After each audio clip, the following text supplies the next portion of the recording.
आपके साथ मैं हूं अंशिका पाठक। शुरुआत बड़ी खबर के साथ इंदौर से आ रही है। सीएम फेस के रेस के अटकलों के बीच विधायक मालिनी गौड़ ने कहा है कि शिवराज सिंह चौहान को ही मुख्यमंत्री बनाना जाना चाहिए।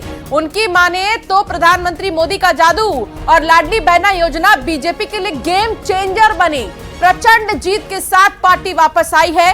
उन्होंने कहा कि जनता और मेरी आवाज है कि शिवराज सिंह ही मुख्यमंत्री बने।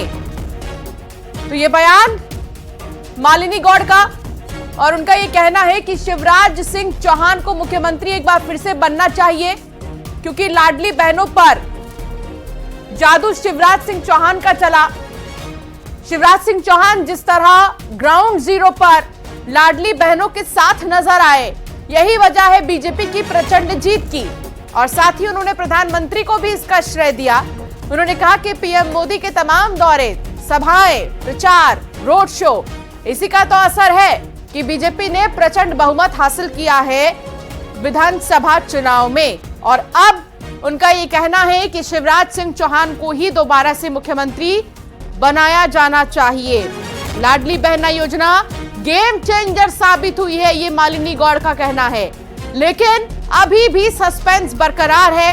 3 ऑब्जर्वर चुने गए हैं मध्य प्रदेश के लिए। अब तीनों विधायक दल की मीटिंग में बैठेंगे, बातचीत करेंगे, विधायकों के दिल की बात समझेंगे, जिसके बाद जाकर सीएम फेस का ऐलान किया जाएगा। लेकिन उससे पहले तमाम बयान आ रही हैं, प्रतिक्रियाएं आ रही हैं नेताओं की। मुख्यमंत्री के चेहरे को लेकर मुलाकातों का दौर जारी है। कई ऐसे बड़े सियासी दिग्गज एक दूसरे से मिलते हुए नजर आ रही हैं। और इस बीच शिवराज सिंह चौहान के लिए मालिनी गौड़ का ये बड़ा बयान, जहां उन्होंने कहा कि एक बार फिर से शिवराज सिंह चौहान को मुख्यमंत्री बनना चाहिए।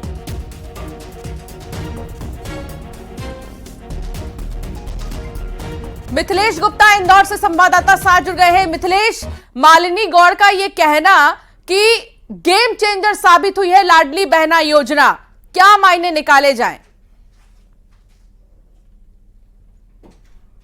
सबसे पहले मैं आपको बताना चाहूंगा कि जो मालिनी गौड़ है विधानसभा 4 से विधायक है, कोई एक बार नहीं, 2 बार नहीं, चौथी बार वो अयोध्या से, विधानसभा 4 को अयोध्या कहा जाता है, वहां से विधायक बनी है। और आज ऐसे में उनका एक बड़ा बयान सामने आया। उनका कहना यह था कि मुख्यमंत्री जो है वो शिवराज सिंह चौहान ही होना चाहिए। उन्होंने कहा जब भी वो बहनों के बीच जाती हैं तो बहनें कहती हैं कि मामा ही मुख्यमंत्री होना चाहिए। और ये मध्य प्रदेश की जो भावना है, मध्य प्रदेश की जन भावना है, और खास तौर पर लाडली बहनों की आवाज है, और उनकी आवाज ही मेरी आवाज है। उन्होंने कहा इसलिए मैं भी चाहती हूँ कि मुख्यमंत्री शिवराज सिंह चौहान ही बने। उन्होंने बताया कि जो केंद्र सरकार और राज्य सरकार की जो योजना है उसे अंतिम व्यक्ति तक पहुंचाने में मुख्यमंत्री सफल रहे। आज प्रचंड जो जीत आई है भारतीय जनता पार्टी की मध्य प्रदेश में, उसका श्रेय उन्होंने प्रधानमंत्री नरेंद्र मोदी को उन्होंने दिया। कहा ये मोदी मैजिक है, ये मोदी मैजिक का कमाल है। जिस तरीके से भारतीय जनता पार्टी में लोग विश्वास करते हैं, अपने प्रधानमंत्री भी विश्वास करते हैं, उस विश्वास की ये बड़ी जीत है। लेकिन कहीं ना कहीं से प्रधानमंत्री का चेहरा और दूसरी तरफ लाडली बहना,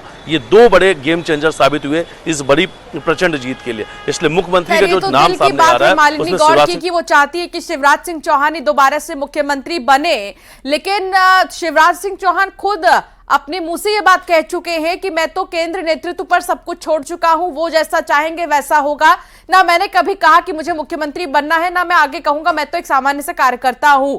लेकिन ये प्यार जो शिवराज सिंह चौहान के प्रति कई नेताओं का हम देख रहे हैं, बीते दिनों से कई बयान आए शिवराज सिंह चौहान के लिए। लाडली बहना योजना जो काफी चर्चा में रहा, जिसमें कि मुख्यमंत्री शिवराज सिंह चौहान को बीच में देखा गया, बहनों के बीच में उनसे आशीर्वाद लेते हुए चुनाव के बाद भी हमने देखा। ये चुनौतियां भी पैदा कर सकता है मिथिलेश फेस सेलेक्ट करने में सीएम का। ये चुनौतियां पैदा कर सकता है। इसलिए देखिए जो सीएम फेस है उसकी रेस को लेकर लगातार अटकलें भी जारी हैं। आज चुनाव का जो परिणाम है आए हुए काफी दिन हो चुके हैं, लेकिन सीएम फेस जो है वो अभी तक सामने नहीं आ पाया है। शायद यही सब कुछ चुनौतियां हैं, क्योंकि तमाम दिग्गज, चाहे मुख्यमंत्री शिवराज सिंह चौहान हो, चाहे नरेंद्र सिंह तोमर, प्रहलाद पटेल, बीजेपी के राष्ट्रीय महासचिव कैलाश विजयवर्गीय, ये वो नाम है जिन नामों को लेकर इस वक्त मध्य प्रदेश से लेकर दिल्ली तक चर्चा चल रही है। तमाम बड़े दिग्गज दिल्ली से भोपाल तक का लगातार दौरा भी कर रहे हैं। अटकलें तेज हो चुकी है, लगातार इसको लेकर सियासत भी देखने को मिल रही है, क्योंकि ये बड़े दिग्गज नेता जो हैं ये चुनावी मैदान में इस बार थे और सभी देखिए जहां जहां से चुनावी मैदान में थे उसके आसपास की काफी सीटों पर इनका प्रभाव भी नजर आया है। खासतौर पर अगर इंदौर की बात की जाए तो मालिनी गौड़ के बयान के पहले रमेश बिंदोला का बयान सामने आया था और वो विधानसभा 2 के विधायक हैं। उनका कहना था कैलाश विजयवर्गीय मुख्यमंत्री बने, इस प्रकार की जनभावना है। तो देखिए अलग अलग सबके बयानबाजी देखने को मिल रहा है, अलग अलग बयान और अलग अलग इच्छाएं लोगों की है, लेकिन अभी इंतजार थोड़ा करना होगा क्योंकि ये सस्पेंस भी खत्म हो जाएगा कि आखिर मुख्यमंत्री मध्य प्रदेश का अगला कौन होगा। शुक्रिया मिथिलेश जानकारी साझा करने के लिए, लेकिन एक बार सुनाते हैं कि आखिर मालिनी गौड़ ने क्या कुछ कहा। भारतीय जनता पार्टी पर जनता के विश्वास की जीत हुई है। युगदृष्टा प्रधानमंत्री हमारे आदरणीय मोदी जी ने जिस प्रकार भारत की विश्व में पहचान बनाई है और जिस प्रकार भारत में राष्ट्रवाद की अलग जगाई है, ये माननीय मोदी जी का जादू है। और इसके साथ ही मध्य प्रदेश के माननीय संवेदनशील मुख्यमंत्री शिवराज भैया ने जिस प्रकार योजनाओं को जनता तक पहुंचाया, अंतिम व्यक्ति तक पहुंचाया है, और इसमें सबसे ज्यादा लाडली बहना गेम चेंजर के रूप में रही है। तो ये जीत भारतीय जनता पार्टी की बड़ी जीत है और आगे बड़ी एक सवाल और है कि इस वक्त एक ही प्रश्न सबके मन में है कि कौन बनेगा मुख्यमंत्री मध्य प्रदेश में। आर्टिकल ये पार्टी और संगठन का विषय है। चूंकि मैं जब आम जन में जाती हूँ तो सभी की ओर से आवाज निकलती शिवराज भैया हमारे मुख्यमंत्री होंगे और जनता की आवाज मेरी आवाज है। अभी आपको लगता है लाडली बहना का जो असर इस चुनाव में दिखाई दिया है, कहीं ना कहीं लाडली बहना फैक्टर जो है वो चला है? बिल्कुल लाडली बहना का फैक्टर चला है।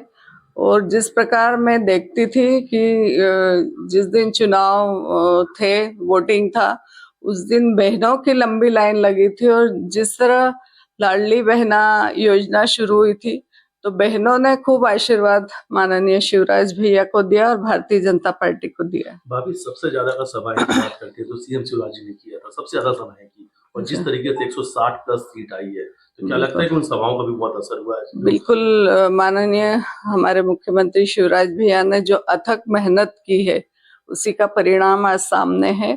और खबरों में आगे बढ़ेंगे और बात करेंगे दिल्ली में हो रही कांग्रेस की मीटिंग को लेकर, जहां अब्बास हफीज ने बड़ा बयान दे दिया है। दरअसल कांग्रेस के मीडिया उपाध्यक्ष अब्बास हफीज, और उन्होंने कहा है कि कांग्रेस पुराना राजनीतिक दल है, जीत हार की समीक्षा करते हैं, कार्यकर्ता, प्रत्याशी, नेता, पदाधिकारी सबका फीडबैक लेंगे।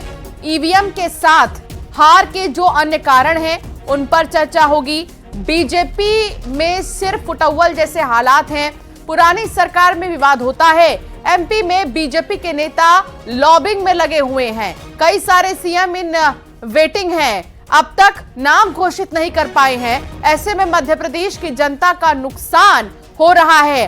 अब्बास हफीज वही है जिन्होंने मध्य प्रदेश की सड़कों पर कमलनाथ के पोस्टर लगाए थे कि कमलनाथ आने वाले, लेकिन उन्होंने अब क्या कहा है कांग्रेस के हार पर, आपको सुनाते हैं।